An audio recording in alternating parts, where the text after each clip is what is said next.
Welcome to Nita's Excerpts from the Experts, 7-minute learning sessions with researchers and practitioners in the field of eating disorders and families and individuals who share their experiences and perspectives. I'm your host, Sarah Bowie-Keaton. This week, our guest is Dr. Kim Dennis. She is a board-certified psychiatrist, certified addiction specialist, and certified eating disorder specialist with over 20 years of experience in treating eating disorders, substance abuse, and mood disorders and trauma. She is the Chief Medical Officer, CEO, and founder of SunCloud Health, which has a remarkable model where they specialize in the treatment of co-occurring disorders with substance abuse and eating disorders. And Kim, could you tell us a little bit more about SunCloud Health?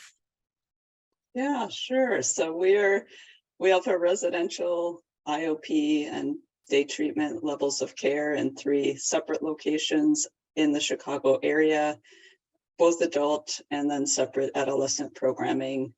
And one of our 2 residential units, which just opened last week, is a unit specifically for people with eating disorders and substance use disorders co-occurring.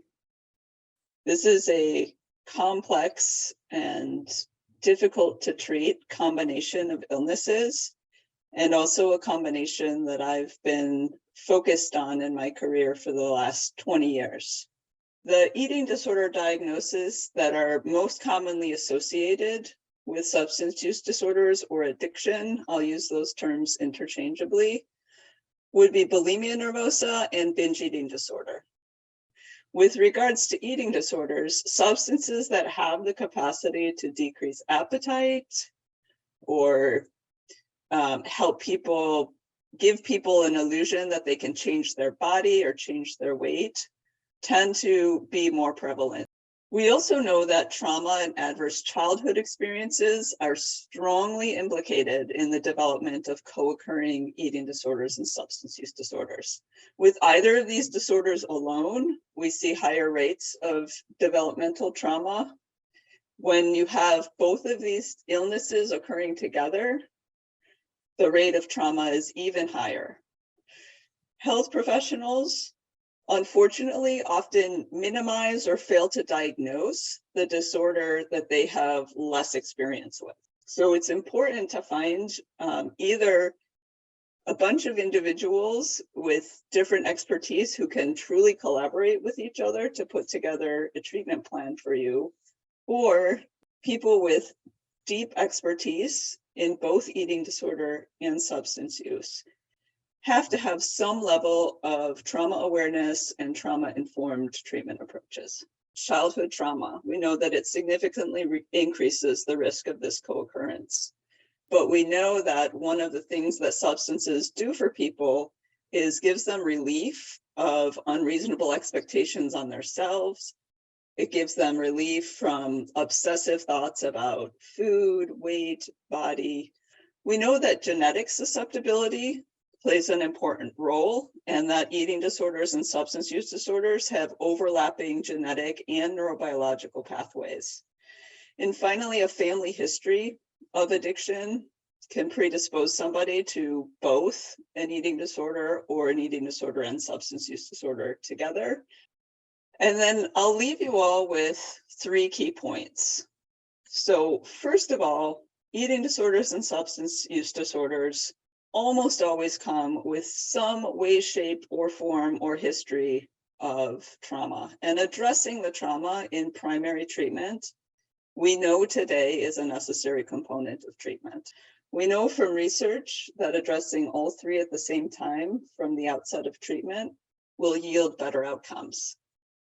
We also know, unfortunately, that this package of eating disorder, addiction, co-occurring has significantly higher mortality rates. And when you have the 2 of them together, it's not just an additive increase in mortality, it's exponential.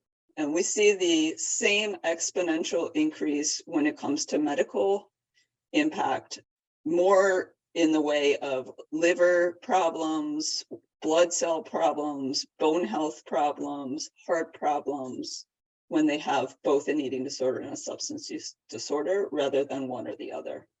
And finally, when you're seeking help for yourself or a loved one, Given the complexity, expect a longer course of treatment, expect a need for ongoing support. I always tell people, whenever possible and wherever possible, include your family in treatment. Seek community supports as well, because these are supports that are going to be with you for the long haul. Be sure that your treatment team or your treatment program has deep expertise in both eating disorders and addiction. Finding programs that are integrated or that have experts in both areas operating in the same space, using the same model, will give you a better experience and improve your chances of success with recovery. And the final message to any of you is making sure that where you are seeking treatment, where you are seeking providers, that that they have an eye for trauma, that they have an understanding of trauma, and that they have some capacity to support you in your trauma healing journey. NEDA's mission is to support individuals and families affected by eating disorders and serve as a catalyst for prevention, cures, and access to quality care. NEDA offers programs and services designed to help you find the help and support you need. Whether you have been personally affected by an eating disorder or care about someone who has, recovery is possible, and we're here to support you.